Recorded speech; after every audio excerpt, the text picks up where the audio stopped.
네, 반갑습니다. 메가스터디 입시전략연구소 이도경입니다.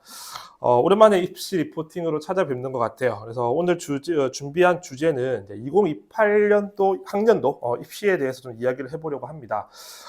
지금 오늘 날짜가 11월 26일인데 이제 다음 주가 되면 후기 고등학교 원서 접수가 시작이 돼요. 그래서 외국어고, 국제고, 그리고 자사고들 12월 4일부터 이제 시작이 될 텐데 아마 지금쯤이면 본인이 어떤 고등학교를 갈지 지원할지 어느 정도는 결정을 하셨을 거로 보여져요. 그래서 오늘 이야기하고 싶은 것은 이제 고등학교에서도 교육 과정 계획을 속속들이 발표를 하고 있습니다. 제가 실제 교육 과정을 가지고 고등학교 유형별로 입시에서 어떤 유불리가 있는지 좀 살펴보도록 할게요.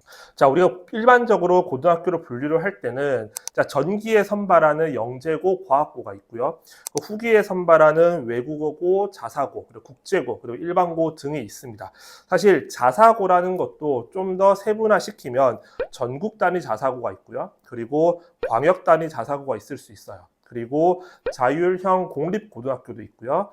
일반고에서는 비평준화 지역의 일반고도 있을 것이고, 그리고 평준화 지역 일반고도 있어요. 그리고 일반고 중에서도 과학 중점 반도 따로 운영을 하고 있죠. 그래서 모든 유형별로 제가 한번 교육과 실제 교육 과정을 가지고 좀 분석을 좀 해보도록 하겠습니다. 자, 오늘 컨텐츠는 자연계열 학생들을 타겟으로 지금 제가 말씀을 드릴 것이기 때문에 인문계열 학생들과는 조금 거리가 있을 수 있다는 거 좀 먼저 말씀을 드릴게요. 자, 먼저 외국어고 제가 이야기를 먼저 해보도록 하겠습니다. 사실 2022 교육 과정 그리고 2028 대입 개편에서 외국어고는 영향력이 좀 적어요. 왜냐하면 과거와 동일하게 수시에서 예측 가능한 입시를 할 가능성이 좀 높다라고 생각하시면 될 것 같아요. 그래서 첫 번째 이유는 자, 2022 교육 과정은 보통 교과를 공통, 그리고 일반, 그리고 진로, 융합 총 4가지로 세분화시켰죠. 그리고 학생이 본인의 진로에 맞도록 선택권을 확대, 보장하는 게 사실 본 취지예요. 그런데 외국어고의 경우에는 우리가 보통 교과로가 분류하고 있는 이 보통 교과의 비율이 전체 교육과정의 50% 이하로 지금 운영이 돼요. 특히 뭐 전공 외국어라든지 제2외국어의 비율은 사실 60% 이상을 차지하고 있죠. 그렇다 보니까 사실 본 취지의 어떤 보통 교과에서 학생들이 자유롭게 선택할 수 있는 이런 어떤 취지와는 좀 거리가 있다. 그래서 2022 개정 교육과정의 영향이 좀 줄어든다, 적다라고 볼 수 있고요. 자, 두 번째는 2022 개정 교육 과정을 문과, 이과, 그러니까 인문계열과 자연계열로 비교했을 때 자연계열의 변화가 훨씬 더 큽니다. 자, 2015년 교육 과정에서 우리가 전문 교과라고 불렸던 과목들이 있어요. 그래서 예를 들어 고급 물리학, 물리학 실험, 심화 수학 등등등. 자, 이런 과목들이 주로 이제 특목고나 자사고에서 이수할 수 있었던 그런 과목들인데 그 과목들이 과학 계열이라는 교과로 편성이 되었고요. 그리고 일반고에서도 개설, 그리고 이수할 수 있는 기회가 굉장히 늘어났어요. 그렇죠? 근데 외국어고는 문과예요. 그렇죠. 그렇다 보니까 상대적으로 자연계열은 이제 개정 교육 과정에 따라서 어떤 선택 과목을 이수했는지에 따른 영향이 좀 큰데 인문계열 학과는 사실 크지 않다. 특히 외고는 더더욱이나. 그래서 전 찐 문과 학생들은 외고 많이 추천을 합니다. 오히려 2028이 외고 학생들한테는 좀 기회가 될 수 있다는 생각이 좀 들고요. 그래서 외고 찐 문과 가셔도 괜찮다라고 말씀을 먼저 드릴게요. 자, 이제 2022 개정 교육 과정을 좀 더 면밀히 살펴보도록 하겠습니다. 자, 표를 보시게 되면 교과는 이제 국어, 수학, 영어로 분류가 되어 있고요. 분류 1번에 보시게 되면 보통 교과, 국어는 보통 교과, 그리고 영어도 보통 교과만 있어요. 근데 수학은 보통 교과에 과학 계열 교과가 지금 표시가 되어 있죠. 그리고 분류 2를 보시게 되면 공통, 일반, 진로, 융합 이렇게 지금 분류가 되어 있습니다. 2022 개정교육과정 2028 입시에서 가장 큰 이슈는 결국은 5등급제로 변화가 되었을 때 이제 표기 방법이에요. 성취도를 어떻게 표기하는지가 이제 굉장히 이슈가 되고 있는데 국어, 영어, 수학은 분류 2에 표시되어 있는 공통, 일반, 진로, 융합 모두 등급이 표시가 됩니다. 그래서 1에서 5등급이 표시가 되고요. 성취도도 A부터 E까지 5단계로 모두 표시가 된다라고 보시면 돼요. 과학과 사회를 보도록 할게요. 자, 과학도 마찬가지로 보통 교과와 과학 계열 교과로 분류가 되어 있죠. 그리고 과학 계열에 보시게 되면 진로라는 과목에 고급 물리, 고급 화학, 그리고 고급 생명, 고급 지구, 그리고 과학과제 연구가 지금 있고요.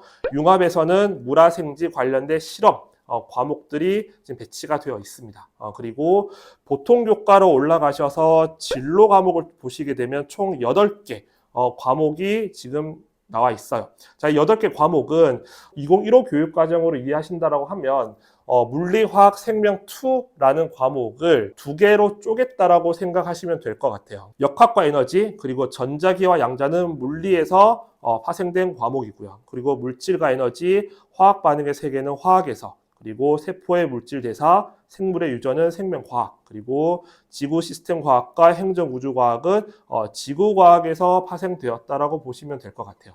그리고 밑에 있는 융합은 과학의 역사와 문화, 그리고 기후 변화와 환경 생태, 융합 과학 탐구 이렇게 배설이 되어 있네요.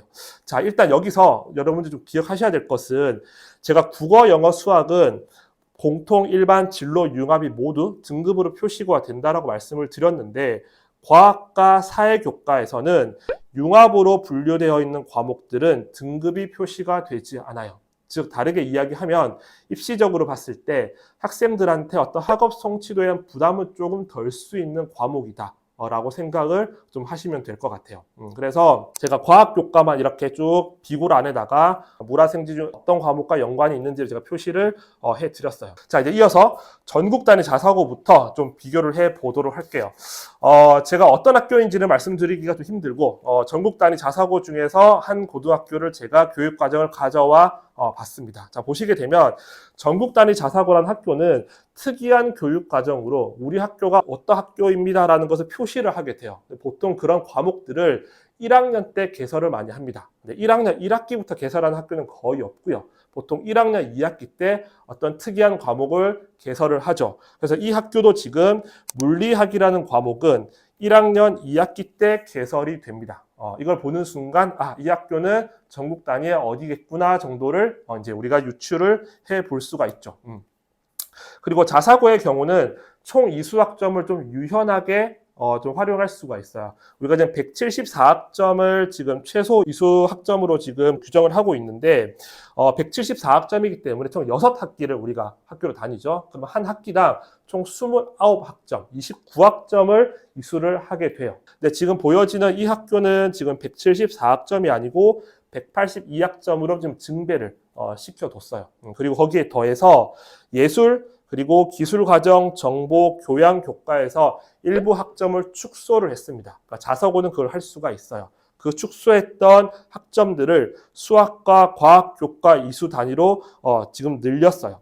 그리고 과학 계열에 보시게 되면 진로에 있는 고급 물리나 고급 화학, 그리고 융합에 있는 각종 실험들을 개설을 하게 되는 거죠. 자, 이제 관점을 좀 바꾸어서 입시에서도 전국 단위 자사고, 그러니까 자사고가 여전히 유리한지 좀 살펴보도록 할게요. 보통 한 5% 이내, 전 단위 자사고에서 한 5% 이내에 본인이 속하게 되면 사실 우리가 메디컬을 넘어서서 뭐 서울에 있는 주요 메이저 의과대, 뭐 수도권 의과대여도 충분히 경쟁력이 있다라고 저희가 판단을 합니다. 근데 이제 5등급제로 바뀌는 상황에서 그러면 1등급의 비율이 10%가 되는 거고요. 2등급의 비율이 이제 34%까지 늘어나게 되는데 그러면 2등급 정도를 받았을 때 여전히 자사고가 유리한지 한번 예상을 해볼게요. 자, 전국에는 전국 단위 자사고가 10개가 있습니다. 그리고 2024학년도 기준으로 약 2,394명, 2,400여 명 정도가 있고요. 광역 단위 자사고는 전국에 24개가 있어요. 그리고 대략적으로 인원이 7,350여 명 정도. 그럼 두 인원을 합치면 약 10,000여 명 정도가 돼요. 자사고 학생들이. 그러면 1등급의 비율이 10%까지니까 대략적으로 1,000명 정도가 1등급을 받게 될 것 같고요. 그리고 2등급의 비율이 34%니까 대략적으로 3,300명 정도가 될 것 같아요. 그런데 작년에 서울대 그리고 연세대 고려대 계열적 합병, 그리고 서강대, 성균관대, 한양대에서 학생부 종합 전형으로 자사고 학생들이 합격한 비율이 약 17% 정도가 돼요. 870여 명 정도가 됩니다. 그리고 메디컬 종합 인원이 5%라고 가정을 한다면 약 487명. 그러면 즉 1,400여 명 정도까지는 메디컬부터 포함해서 서성한 정도까지 경쟁력이 있다라고 볼 수가 있는데 말씀드렸지만 2등급의 인원이 약 3,300명까지 늘어나게 돼요. 그러면 나머지 한 2,000여 명 정도는 어떻게 될 것이냐라는 거죠. 그렇죠? 제가 판단했을 때 사실 2등급을 받았다고 해서 서강대, 성균관대, 한양대를 합격할 수 있다. 경쟁력이 충분하다라고 보긴 애매할 것 같습니다. 물론 같은 2등급이라고 하더라도 수학과 과학은 뭐 1등급, 몇 과목을 1등급을 받아서 이런 형태라고 한다면 충분히 경쟁력을 가질 수 있겠지만 균등하게 2등급이라든지 혹은 오히려 수학과 과학이 3등급으로 좀 떨어진다라고 한다면 이건 조금 좀 힘들지 않을까라는 생각을 좀 조심스럽게 해보고요. 자, 3등급 이하는 좀 확연히 좀 달라집니다. 지금 2028학년도에서 3등급은 올해까지 기준으로 봤을 때는 4등급 중반 구간이 돼요. 그렇다라고 하면 아마 학생들이 입학했을 때, 전단위 자사고로 입학했을 때 목표했던 대학과 실제 여러분들이 갈 수 있는 대학의 어떤 괴리가 좀 커지지 않을까라는 생각이 좀 들어요. 자, 다행스러운 점은 지금 제가 보여드린 이 전단위 자사고의 경우는 이제 3학년 1학기에 등급으로 산출되는 과목의 부담을 좀 줄이려고 노력을 좀 많이 한 것 같아요. 고민의 흔적이 보이거든요. 왜 그러냐면 지금 3학년 1학기 때 이수하게 될 과목이 진로 선택에서 국어, 화법과 언어, 그리고 영어는 영어 독해와 작문 이 두 과목이에요. 근데 이 두 과목은 모두 수능과 연계가 되어 있는 과목이죠. 화법과 언어는 수능 과목이고요. 그리고 영어는 어차피 수능의 범위가 규정하기 어렵기 때문에 뭐 수능 대비가 될 것으로 보여져요. 그리고 금융과 경제생활, 사회교과에 그리고 과학교과의 기후변화와 환경생태는 융합선택으로 등급으로 표시가 되지 않아요. 그러면 등급으로 표시되는 것은 진로 선택의 고급 미적, 고급 물리, 고급 화학 세 과목 정도죠. 그러니까 아마 학교에서 이제 수시가 아닌 정시를 대비하는 친구들까지 고려해서 3학년 1학기 때 등급으로 산출되는 과목의 수를 좀 줄이려는 그런 노력들을 좀 한 것이 보여진다라고 볼 수 있을 것 같아요. 그래서 전국 단위 자사고의 경우에는 이제 뭐 1등급 범위까지는 뭐 서성한까지 충분히 경쟁력을 가질 수 있을 것 같고 2등급 범위 내에서는 이제 교과 성적의 어떤 강약점에 따라서 이제 서성한 정도 라인까지 뭐 충분히 뭐 경쟁력을 가지거나 아니면 좀 힘들지 않을까 이런 예상을 좀 해볼 수 있을 것 같아요. 자, 이제 이어서 광역 단위 자사고로 좀 넘어가 보도록 하겠습니다. 지금 보여지는 이제 광역 단위 자사고가 이제 두 개를 제가 좀 보여 드릴 거예요. 광역 단위 자사고도 마찬가지예요. 전국 단위 자사고처럼 교육 과정에서 우리 학교가 어떤 학교인지를 좀 표시할 수 있는 그런 교육 과정을 좀 설계를 한다. 그래서 지금 보는 자사고 A 학교의 경우에는 지금 1학년 2학기에 이 대수라는 과목을 개설을 하고 이수를 하게 만들었어요. 그리고 기본적으로 과학 계열에 있는 어떤 고급 물리학, 고급 화학, 그리고 수학에서 고급 대수 이런 과목들을 좀 개설을 좀 하고 있죠. 근데 이제 그 광역 단위 자사고의 경우에는 이제 학교별로 교육과정 편차가 조금 있는 것 같아요. 지금 제가 보여드린 A 유형의 학교는 지금 과학 쪽으로 좀 힘을 많이 준 그런 학교로 지금 보여집니다. 그래서 고급 물리, 고급 화학, 과학과제 연구 포함해서 고급 생명, 고급 지구까지 다 개설이 되어 있어요. 자, 광역단위 자사고 B 유형의 학교는 과학교과에서는 뭐 노말하다, 평이하다 정도의 느낌이 있어요. 물리화학 이수할 수 있고요. 그리고 물리화학에서 파생된 역학과 에너지, 전자기와 양자, 그리고 물질과 에너지, 화학 반응의 세계 이 네 과목을 이수를 지금 할 수 있고요. 자, 이 학교는 수학에 좀 힘을 많이 준 것 같아요. 그래서 고급 기하와 고급 미적분을 동시에 좀 이수를 할 수 있고요. 그리고 뭐 인공지능 수학까지. 그래서 여기는 수학에 좀 힘을 준 학교다라고 볼 수 있을 것 같아요. 그래서 광역단위 자사고 준비하는 친구들은 이 교육과정 한번 살펴보는 게 좀 좋을 것 같다는 말씀을 먼저 드리고, 자, 그리고 광역단위 자사고를 준비하는 친구들한테 좀 당부드리고 싶은 말씀은 조금 학업에 대해서 좀 각오 그리고 다짐을 좀 굳게 하셔야 될 것 같다라는 생각이 듭니다. 자, 광역단위 자사고를 좀 뜯어보게 되면 입시 결과에서 학교별 특징이 조금 있어요.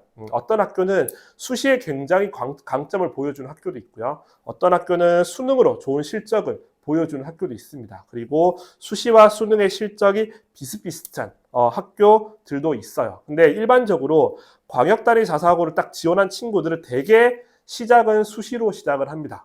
내가 수시로 서울대를 가야지, 수시로 연대 고대를 가야지라고 생각을 하게 되는데 막상 입학을 해보게 되면 하게 되면 높은 성취도를 받기가 쉽지 않아요. 그래서 2학년 1학기부터 이제 정시 파이터라고 하죠. 정시로 조금 이동을 하게 되는데 2027학년도까지는 그게 가능했어요. 근데 2028은 조금 이야기가 다를 것 같아요. 왜 그러냐 하면 지금 수능에서도 학생부, 즉 교과 성적을 반영하는 대학들이 늘어나고 있죠. 자, 2028이 어떻게 될 거냐라고 조금 예상을, 좀 섣부른 예상이긴 하겠지만 예상을 해본다라고 하면 제가 볼 때 축소될 가능성은 크지 않을 것 같아. 오히려 상위권 대학은 늘어났으면 늘어났지 축소될 것 같지는 않다라는 거예요. 그러면 과거처럼 내가 내신을 버리고 완전 정시 파이터로 올인하기에는 내신을 반영하는, 즉 학생부를 반영하는 대학교를 지원할 경우에 지금 불리함이 발생할 수 있다는 거예요.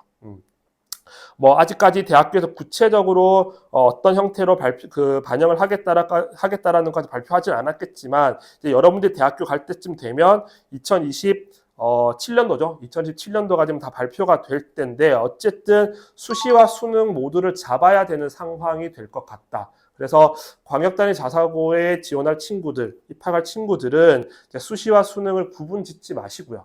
둘 다 해야 된다는 생각으로 좀 학업에 좀 열심히 임해 주셔야 될 것 같다라는 생각이 듭니다.